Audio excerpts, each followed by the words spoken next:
Hi everyone, Robbin here, one of the librarians at the Mattapoisett Library, with the 22nd of my brief presentations of suggested books from a particular genre that I call Bitty Book Suggestions by Robbin. This week I'll share a genre I'm calling Books You Can Read in a Day and maybe continue through the night. Usually books that qualify are 200 pages or fewer, although it is a rather fluid up or down number. Actually, according to Merriam-Webster, novellas are defined as being between a short story and a novel, and are usually between 60 and 120 pages. Today, I'm presenting an eclectic mix.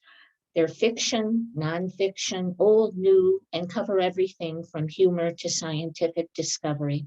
Sometimes they're just what we're looking for, so check them out.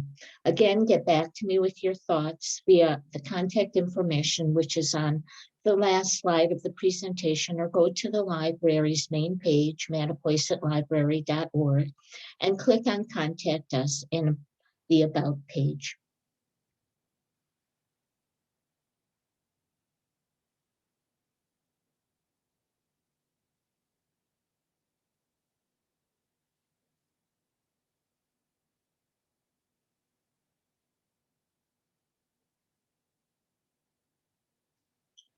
So the first book is called All the Way to the Tigers, a memoir by Mary Morris, and it's from 2020.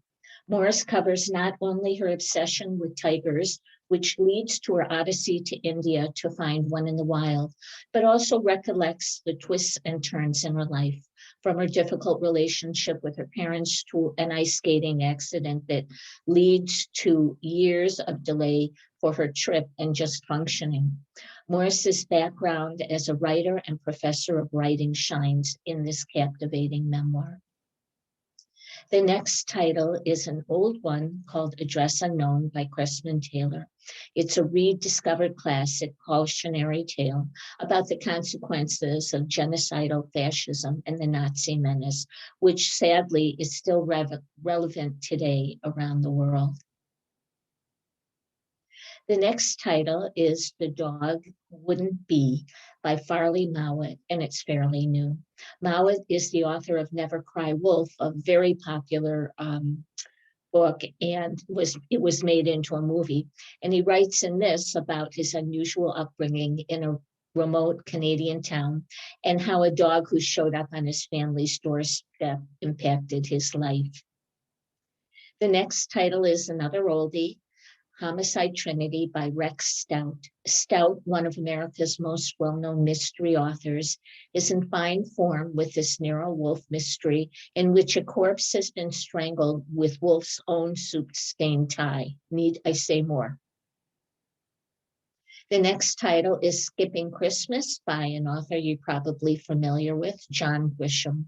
And it's not his typical plot, but this master storyteller excels at telling the story of a couple who decide to skip the holidays and take a Caribbean cruise instead.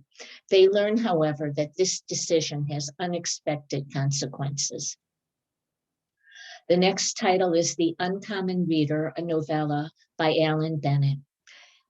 Bennett is the author of the fantastically imaginative 2012 novel, Mrs. Queen Takes the Train, and I suggest that as well. All right, this is really on the short side at 126 pages, but it's definitely worth the read. The Queen goes to collect her corgis who have strayed to a mobile library nearby, and the Queen feels obligated to check out a book as she collects them. Follow where her newfound passion for reading leads. The next title is called Longitude, the story of a lone genius who solved the greatest scientific problem of his time by Dava Sobel. And with a background in astronomy and psychology,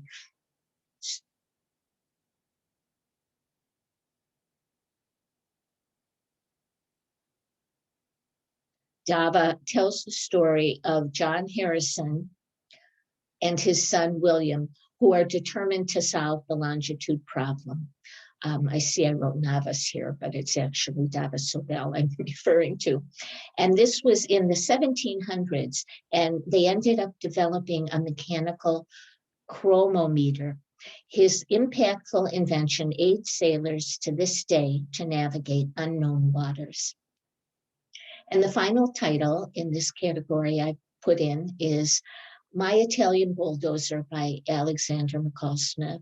While many of us know McCall Smith mostly for his many series sets, which are fantastic and definitely worth checking out, he's written standalone books as well.